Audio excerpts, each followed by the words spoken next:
ওরে না না, আমিও একেবারে তৈরি। আরে বাস, কত কি নিয়েছো গো গোপাল দাদু? কাঁধে একটা মাছ ধরার জাল, হাতে একটা পটলা। নে নে, এখন কথা না বাড়িয়ে চল দেখি, অনেক কাজ আছে। যা বাবা, এত সকালে বাচ্চাগুলোকে নিয়ে বুড়ো চললো কোথায়? ওহ, এই পাগলটাকে নিয়ে যা আমি কি করি? ও বাবা। হ্যাঁ হ্যাঁ, ওই গাছটায়। এই ডালটায় বাঁধবো? হ্যাঁ হ্যাঁ, ওই গাছটায়, হ্যাঁ হ্যাঁ হ্যাঁ, একটু ঝুলিয়ে বাঁধ। আরেকটু ব্যাস, ঠিক আছে।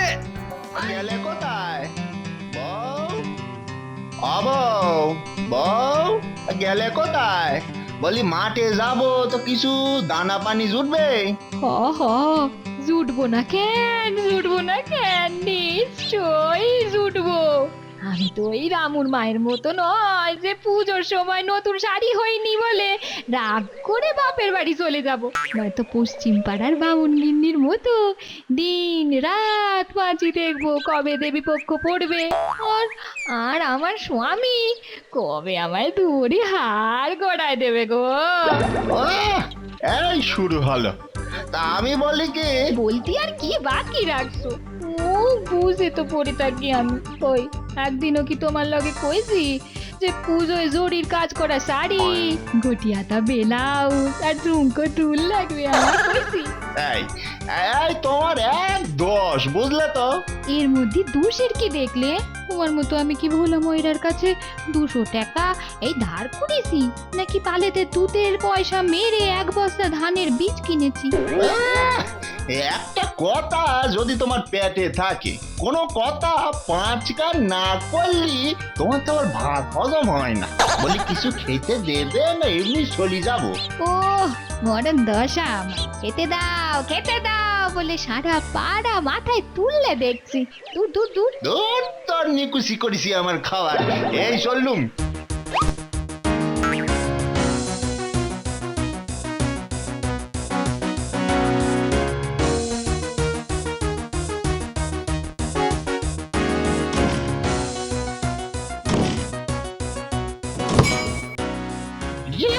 ঠং করে একটা আওয়াজ হলো মনে হলো। হ্যাঁ ঠিকই তো, এই কোদালটা কিসের লাগলো বলি তো? এই দেখি তো কি আছে।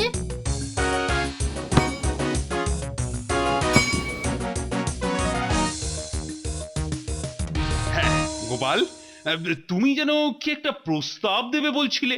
আগে মহারাজ, আমাদের তো না হয় ভালো মন্দে কেটে যাচ্ছে, কিন্তু ওই পুজোর সময় বাকি প্রজারা কেমন আছে তা তো খোঁজ নিয়ে দেখা হয়নি মহারাজ। হ্যাঁ হ্যাঁ, তাই তো, সেটা তো কখনো ভাবিনি। সবার কথা ভেবে জানো টেকো নাড়ু গোপালের চোখে একেবারে জল এসে গেল। তাই আমি বলছিলাম যে যদি মন্ত্রীমশাই নিজে গিয়ে একবার। হ্যাঁ হ্যাঁ মন্ত্রী, তোমাকে এই দায়িত্ব নিতে হবে। মানে পুজো আসছে তো, এই সময়ে নগরের বাড়িতে বাড়িতে গিয়ে খবর নাও তো, মানে সবাই কি অবস্থায় আছে। বেটা পেটে প্যাকালটা তো আচ্ছা ফাঁসালো দেখছি। কি হলো? ওহ, আবার সেই বিড়বিড় করছো? না মানে আমি ভাবছিলাম সামনে পুজোর এত দায়িত্ব, সব দিকেই তো নজর দিতে হবে, তাই। তাই এটা না করলেও চলবে? না না, তা কেন দায়িত্বটা যদি সেনাপতিকে দেয়া যেত, আর আমি তো পাশে থাকবোই। ওরে বেটা, কি ধান্দাবাজ রে? হ্যাঁ, আমাকে গাছে তুলে নিজের কেটে পড়ার ধান্দা? হ্যাঁ বেশ, তবে তাই করো। তবে আমি কিন্তু দিন কয়েকের মধ্যেই সব খবর নেব। আপনি একদম চিন্তা করবেন না মহারাজ, আমি যখন আছি তখন সব সামলে দেব। মন্ত্রী তো নয় যেন সর্বঘটে কাঁঠালি কলা।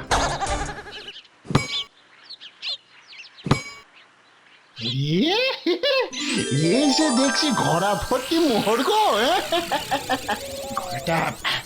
ঘোড়াটা এইখানে রাখা ঠিক হবে নি। এখানে থাকলে কেউ যদি মাটি খুঁড়ে বের করিয়ে নেয়, না না না, এটাকে আমি এক্ষুনি বাড়িতে নিয়ে যাব। কিন্তু না না না না, তাহলে তো আবার আরেক বিপদ। না না, বাড়িতে নিয়ে যাব না। কিন্তু জায়গাটা যদি গুলিয়ে যায়।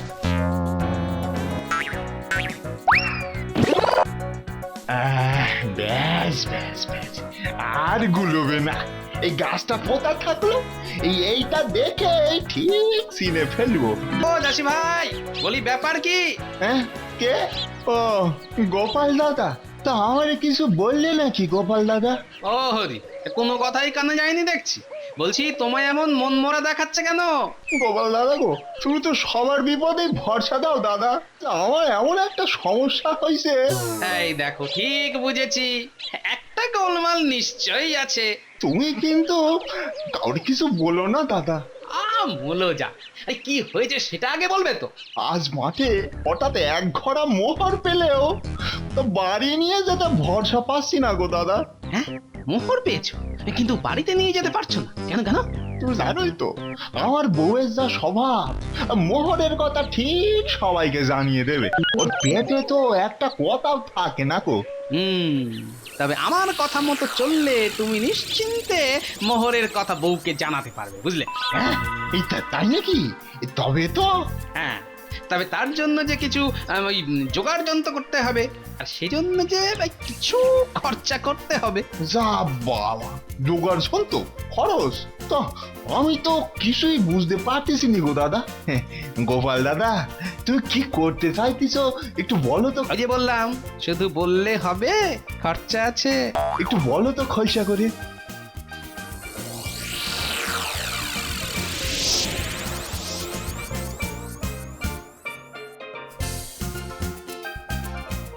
বলি এসব হচ্ছেটা কি? হ্যাঁ, এই কোনটা বলো তো?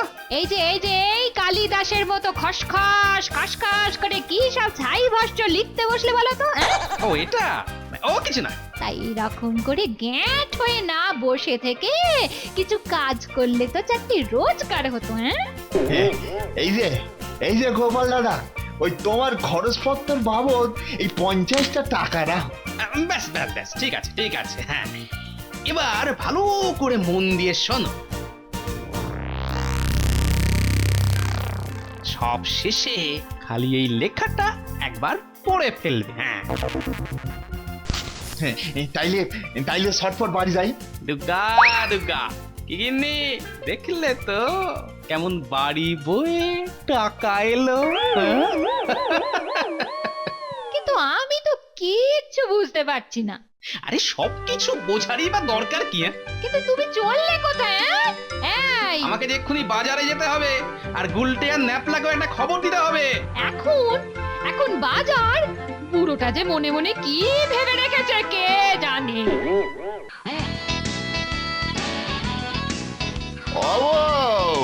বউ, আজ একটা কাণ্ড হয়েছে না? হ্যাঁ গা, কি কাণ্ড গা, কোনো গোপন কথা নাকি গা? আজ আমার সঙ্গে এক সাধু বাবার দেখা হয়েছে। এই কথা? দূর দূর দূর দূর, আমি ভাবলাম কি নাকি। আরে শোনোই না, সাধু বাবার কথা মতো চললে নাকি অনেক মোহর পাওয়া যাবে। হ্যাঁ, বলো কি গা, মোহর? হ্যাঁ, মোহর। বলো না গো, বলো না। সাধু বাবা আর কি বলছে তোমারে? বলো বলো বলো। এই তো আমি একেবারে লিখে এনেছিলাম, কেউ তো গোমুখ নাকি তোমার মতো। আস্তে আস্তে বড়, বলা তো যায় না, দেয়ালেরও কান আছে গো। শোন, মৎস্য বসেন গাছে, জলে খরগোশ নাচে, মাঠের ধারে খুললে জমি, সোনার মোহর পাবে তুমি। কেমন? সে আবার কি গা? কিছুই তো বুঝতে পারলাম না গা। তোরা তো বুঝতে হবে না তো বউ। সাধু বাবার কথা মতো কাল সকালেই তোরে নিয়ে সোনার মোহর খুঁজতে যাব। পেয়ে গেলে পুজোর জন্য আর চিন্তা থাকবে নি। নে তাড়াতাড়ি কর, খাওয়া দাওয়া সেরে শুয়ে পড়। আর শুলেই বাগি ঘুম কি আর আসবে গা? কি সেনাপতি, নগরে ঘুরে ঘুরে খবর কিছু আনলে? আর খবর, আমাকে পেঁচে ফেলে আপনি তো বেশ কেটে পড়লেন। কাটাকাটির কি আছে ভাই? হ্যাঁ, তুমি কি পটল না কুমড়ো, হ্যাঁ, যে কেটে তরকারি রাঁধবো? সে আপনি কি করবেন তা আমি কি জানি, কিন্তু এদিকে যে আমার কারবারে কেরোসিন। সেটা আবার কি? আমাকে দেখলেই তো সবাই চিনে ফেলছে, ভেতরের খবর বার করব কি করে? ও, এই ব্যাপার। যেন মনে হচ্ছে কোনো ব্যাপারই নয়। শোনো তবে মুশকিল আসান, ছদ্মবেশে যাও যেখান সেখান। আরে তাই তো, হ্যাঁ, কাল তাহলে ওই ছদ্মবেশেই যাব বাড়ি বাড়ি। ও গোপাল দাদু, গোপাল দাদু, আমরা এসে গেছি। কি গো, আমাদের আসতে বলে নিজে এখনো ঘুম দিচ্ছ? ওরে না না, আমিও একেবারে তৈরি। আরে বাস, কত কি নিয়েছো গো গোপাল দাদু? কাঁধে একটা মাছ ধরার জাল, হাতে একটা পটলা। নে নে, এখন কথা না বাড়িয়ে চল দেখি, অনেক কাজ আছে। যা বাবা, এত সকালে বাচ্চাগুলোকে নিয়ে বুড়ো চললো কোথায়? ওহ, এই পাগলটাকে নিয়ে যা আমি কি করি? ও বাবা, হ্যাঁ হ্যাঁ, ওই গাছটায়, ওই গাছটায়। এই ডালটায় বাঁধবো? হ্যাঁ হ্যাঁ, ওই গাছটায়, ওই গাছটায়। হ্যাঁ হ্যাঁ হ্যাঁ, একটু ঝুলিয়ে বাঁধ। আরেকটু, ব্যাস ব্যাস ব্যাস, ঠিক আছে। এই যে, এইখানেই রেখে দিলাম। দেখ ওইখানে, হ্যাঁ হ্যাঁ, ওইদিকেই পুকুর ধারে একটা গর্ত আছে, হ্যাঁ হ্যাঁ, এই তো পেয়েছি। ওখানেই রেখে দিয়ে জালটা চাপা দে। রেখে দিয়েছি। যাক, সব একেবারে ঠিকঠাক করা আছে। এবার শুধু দেখবো খেলা কেমন জমে। এই রে, কি জানো লেখা ছিল না? হ্যাঁ, শোন, মৎস্য বসেন গাছে, জলে খরগোশ নাচে, মাঠের তারে খুললে জমি, সোনার মোহর পাবে তুমি। হ্যাঁ গা, তার মানে এই গাছে মাছ ঝুলবে নাকি? আরে ওই তো দেখো না, দেখো। হ্যাঁ হ্যাঁ, তাই তো, সত্যি সত্যি গাছে মাছ ঝুলতেছে গো। কিন্তু এ কি করে সম্ভব? তবে কি ওগো, ওগো, পুকুর পাড়ে মাছ ধরা জালে ওটা কি গা? ওইটা তো একটা খরগোশ। হ্যাঁ গা, সাধু বাবার কথা তো সব ঠিক ঠিক মিলে যাচ্ছে গা। এই গোপাল দাদা কি এই জাদুপত্র কিছু জানে নাকি?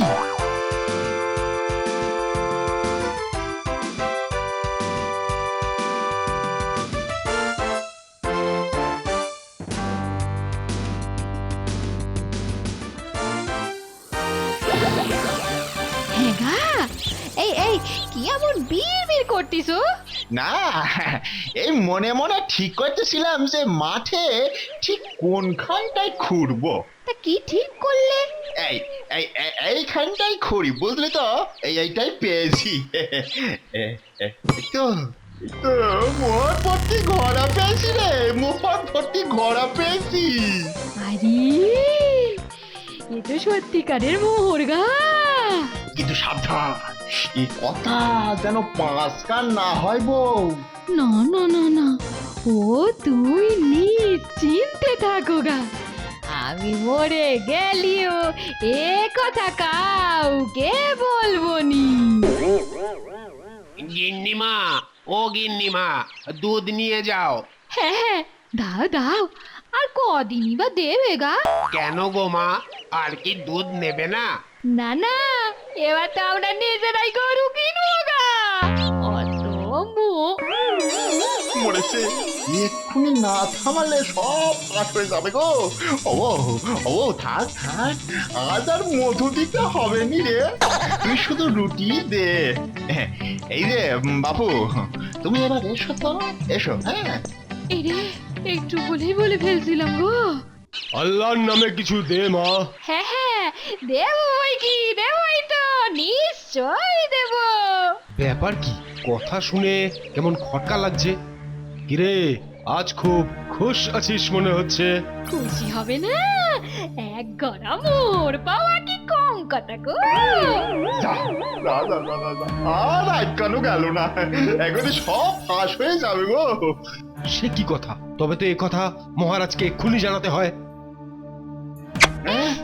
কি এই যে সেনাপতি গা। এবার চলো মহারাজের কাছে, সেখানেই দেখাবে তোমাদের কেরামতি। তা চাষি, শুনলাম তুমি নাকি ঘোড়া ভর্তি মোহর পেয়েছো আজকে, হ্যাঁ? মোহর? না রাজামশাই, নিয়ে আপনি কি বলতেছেন? আমাদের রাজ্যে নাকি মোহরের ছড়াছড়ি। তাছাড়া এক ঘোড়া মোহর সে তো অনেক ভারী। কোথায় মোহর আছে এক্ষুনি বল, না হলে অন্য উপায় জানা আছে। মোহরের ব্যাপারে তো আমি কিছুটি জানি না রাজামশাই। মহারাজ, এই বেটা চাষি কিছু বলবে না, তার থেকে বড় ওর বউকে জিজ্ঞাসা করা। হ্যাঁ মহারাজ, ওর বই তো আমাকে ওই মোহরের কথা বলেছে। হ্যাঁ হ্যাঁ হ্যাঁ, এই তুমি বলো তো, তুমি বলো তো, এই মানে মোহর কোথা থেকে পেলে? এই রে, শেষে গোপালের মনে এই ছিল। হ্যাঁ হ্যাঁ, আমার সব মনে আছে গা। এক সাধু বাবা হিমালয় থেকে আসছিল। হ্যাঁ, সাধু বাবা? যা, মোহরের সাথে সাধু, এ বাবা এ তো ছন্দে মিলছে না। তার কথা শুনে আমরা যাচ্ছিলাম। আরে তারপর কি হলো বলবে তো? রাস্তায় সেদিন একটা গাছে অনেক মাছ ঝুলতেছিল। আরে এ আবার কি কথা? সে কি গাছে মাছ? এ তো বিজ্ঞানের বাইরে। কলিকাল কলিকাল, ঘোর কলিকাল। আর পুকুরে জাল ফেলে খরগোশ উঠেছিল। পুকুরে খরগোশ? এই থামো থামো, তখন থেকে খালি যা নয় তাই বকে যাচ্ছে। মহারাজ, কিছু বুঝতে পারছেন? শুধু মহারাজ কেন, আমরা সবাই বুঝতে পারছি। চাষির বউ একটা বদ্ধ উন্মাদ, ওর চিকিৎসা প্রয়োজন। তার সাথে একটু সাধারণ জ্ঞানের শিক্ষা। এই যে সেনাপতি, বলি তোমার মাথাটা তো ঠিক ছিল, তা তুমি এরকম একটা পাগলকে ধরে আনলে কোন আক্কেলে? অকম্মার ঠিকই, কাল থেকে 7 দিন তুমি আস্তা বলে শোবে। হ্যাঁ হ্যাঁ, এটাই তোমার শাস্তি। আমি তো আগেই বলেছিলাম মহারাজ, মোহর টোহর সব মিথ্যে। আর এই যে চাষির বউ, খবরদার আবার যদি এরকম উল্টো পাল্টা কথা বলেছো, তাহলে পরের বার না একদম সোজা হাজতে পুরবো। আরে এখনো দাঁড়িয়ে আছো কোন আক্কেলে? যাও যাও, বউকে নিয়ে এক্ষুনি এখান থেকে চলে যাও যদি বাঁচতে চাও। তাই আর বলতে, তুই আমার ভগবান গোপাল দাদা গো, তুই আমার ভগবান।